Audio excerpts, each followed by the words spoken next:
이제는 정말 이게 맞나 싶을 정도로 비트코인이 연일 상승을 하고 있는데요.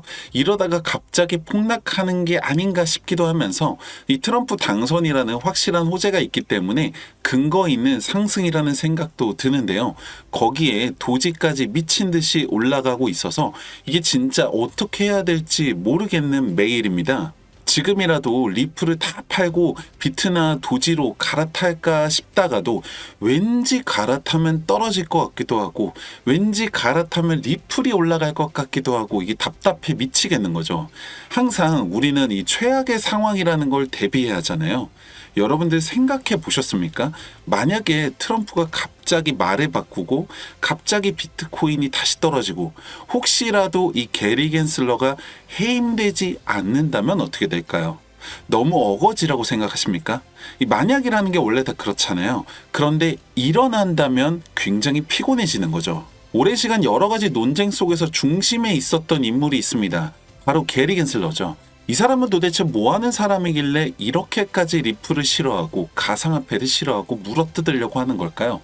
본인한테 도대체 무슨 이득이 있어서 정말 투자자를 보호하겠다는 그 마음 하나에서 이러고 있는 걸까요? 도대체 무슨 생각을 하고 있는 걸까요? 트럼프 당선 이후에 게리 겐슬러가 올해 사임을 할 것인지 내년 트럼프 취임 전에 사임을 할 것인지에 대해서 묻는 기자의 질문에 SEC 대변인은 답변을 거부했는데요. 일단 알 수 있는 건 대중들의 시선을 고려하거나 정치적인 이유를 가지고 움직이는 사람은 아니라는 것을 알 수 있습니다.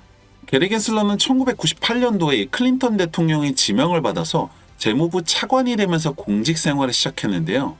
그 이후에도 공직 생활을 이어오다가 2018년도에 MIT 교수직을 맡으면서 이 블록체인 기술과 금융시장에 대한 잠재적 영향에 대한 연구와 강의를 시작하게 됩니다. 이때부터가 바로 지금까지의 행보의 시작인데요.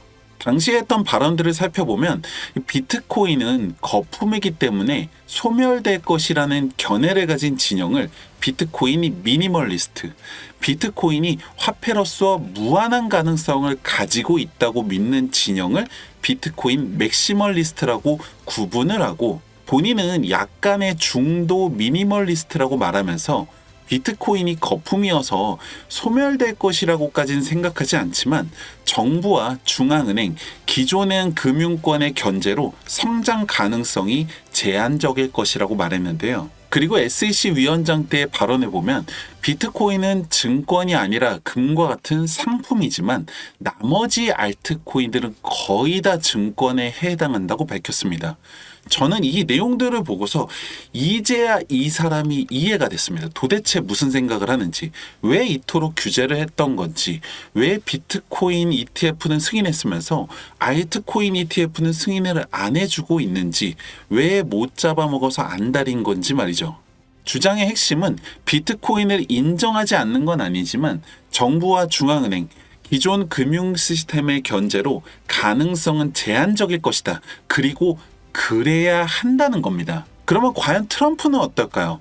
미국을 암호화폐의 수도로 만들고 비트코인을 전략적 국가 비축 자산으로 두겠다고 공언하면서 암호화폐에 대해 적극적으로 지지하는 모습을 보였는데요. 동시에 미래의 모든 비트코인을 미국에서 생산해야 한다고 주장한 거죠. 쉽게 얘기하면 암호화폐를 지지하고 산업을 성장시키려는 목적이 모두 미국을 위해서이고 기존의 금융 시스템을 강화하는 데 있다는 겁니다. 미국 중심, 달러 중심의 금융 시스템을 벗어나서 새로운 대안으로서 포지션을 확장해 나가야 하는 이 암호화폐의 특성과는 정반대되는 방향이라는 거죠. 게리 겐슬러가 기존의 금융 시스템을 위해서 견제를 해야 되는 입장이라고 하면 트럼프는 기존의 금융 시스템을 위해서 이용해야 한다는 입장이 되는 겁니다. 굉장히 비슷하지만 서로 다른 거죠. 이게 왜 중요하냐면 트럼프 입장에서는 지금의 상황이 이 게리 겐슬러라는 아주 좋은 떡밥이 있는 겁니다. 이 떡밥을 이용해서 대중들을 사로잡고 암호화폐 시장을 잘 키워서 본인의 목적을 달성하기 위한 도구로 이용할 수 있는 절호의 기회라는 거죠. 그리고 사실 트럼프 입장에서는 이 게리 겐슬러가 어떻게 되든 상관이 없습니다. 왜냐하면 현실적으로 SEC는 독립적인 규제 기관이기 때문에 임명 권한이 대통령한테 있을지라도 아무 이유 없이 해임시키는 것은 어렵기 때문입니다. 중도 해임할 수 있는 유일한 방법이 뭐냐면 이 합당한 이유가 있는 경우에 대통령이 해임을 할 수 있는데요. 합당한 이유라는 건 비효율, 직무태만, 부정행위 등인데요. 그 절차 또한 쉽지가 않습니다. 말 그대로 합당하면서 타당한 사유가 있어야 되고 당사자한테 통지하고 소명할 기회를 또 줘야 합니다.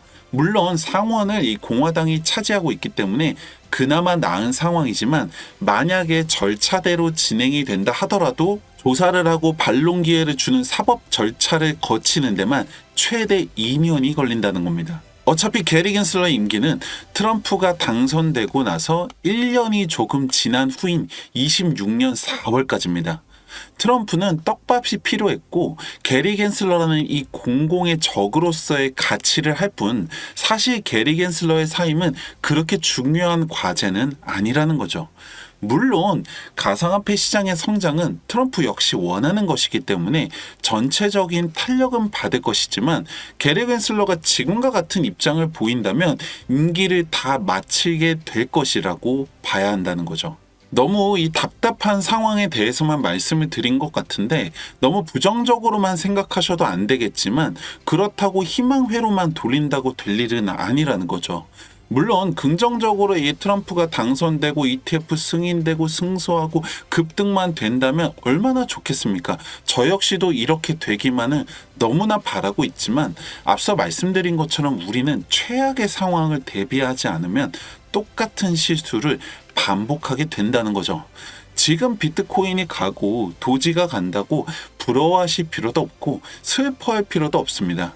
그렇다고 뭐 리플 곧 가겠지 희망 회로를 돌리시는 것도 조금은 이르다.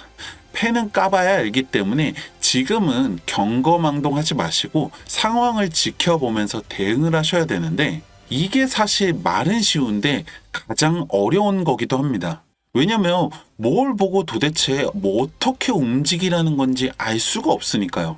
저도 사실 코인 하면서 가장 어려웠던 것 중에 하나가 정보가 너무 많고 사람들마다 말이 전부 다 다르고 뭐가 맞는지도 모르겠고 그러다가 손해라도 보게 되면은 걱정은 늘어나고 의심만 많아졌었는데요. 중요한 거는 이 정보가 많은 게 아니라 이 정보들을 접했을 때 나만의 정확한 판단 기준을 가지고 있냐 이게 중요하다고 생각합니다. 남들이 산다고 사고 남들이 판다고 팔고 그렇게 하면 안 되잖아요. 매일같이 변하고 있는 이 상황들 새로운 이슈와 정확한 소식들 전해드리고 있습니다. 구독과 좋아요 한 번씩 눌러주시고 항상 가장 빠른 분석 만나보시길 바랍니다. 마지막으로 제가 함께하고 있는 채널에서 이번에 새롭게 도서를 출간했는데요. 아는 만큼 보인다고 하잖아요. 저도 모르는 게 있을 때마다 물론 유튜브도 찾아보고 하지만 가장 기본은 아무래도 책이라고 생각하는 편이어서 책을 정말 많이 봤었는데요. 이번 책 같은 경우에 특히 코인 처음 하시는 분들이나 오랫동안 하기는 했는데 아직까지 좀 헷갈리는 게 많다라고 하시는 분들이 보시면 정말 도움이 많이 되는 책입니다. 여러분들한테 뭐 이 책 사시라고 홍보하는 게 아니라 출간 기념으로 이 제 앞으로 온 책들이 있는데 이거를 구독자 여러분들과 함께 나누려고 합니다. 010-2296-1359번 책이라고 문자 남겨주시면은 이 책을 보내드리고 있는데요. 사실 본업하시다 보면은 책 따로 챙겨보기가 쉽지는 않잖아요. 휴대폰으로 수시로 편하게 보실 수 있게 이 PDF 파일로 된 이북도 함께 보내드리고 있으니까 받아보시면은 분명히 도움 되실 겁니다. 010-2296-1359번 책이라고 문자 남겨보시고 여러분들 통장에 수익도 만들어 보시기 바랍니다. 감사합니다.